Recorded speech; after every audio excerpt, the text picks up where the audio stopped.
मेरो भिजा आउनु चाहिँ 4 वर्किङ डेज लागेको थियो। धेरै खुसी लागेको थियो अनि अलिअलि दुःख पनि लागिरहेको थियो, अब धेरै टाइम छैन नेपालमा बस्नलाई भनेर।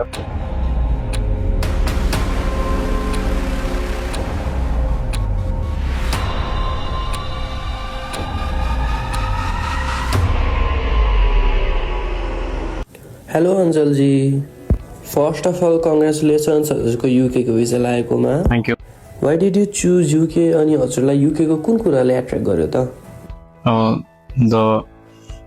हायर रिकग्नाइजेसन डिग्री अनि त्यहाँबाट सर्टर कोर्स ड्युरेसन 3 इयर्समा कोर्स सकिन्छ, so it is more time efficient and money like efficient पनि।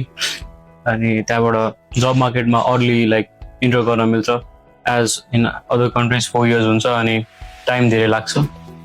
ओके, सो हजुरले कुन युनिभर्सिटी र कुन कोर्स चुज गर्नुभएको? I chose UWS, University of West of Scotland, London campus, for BSc Honors in Data Science and AI.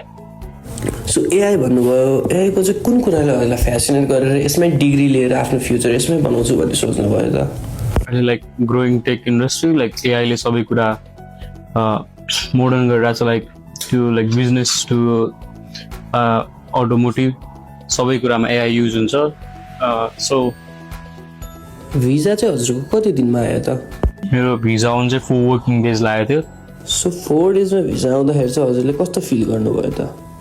धेरै खुसी लागेको थियो अनि अलिअलि दुःख पनि लागिरहेको थियो, अब धेरै टाइम छैन नेपालमा बस्नलाई भनेर। लास्टली हाम्रो एनआइसी फ्यामिलीलाई चाहिँ के भन्न चाहनुहुन्छ त? Thank you NIC for my visa and supportive team, especially Archana ma'am, Kaya sir. Thank you so much NIC.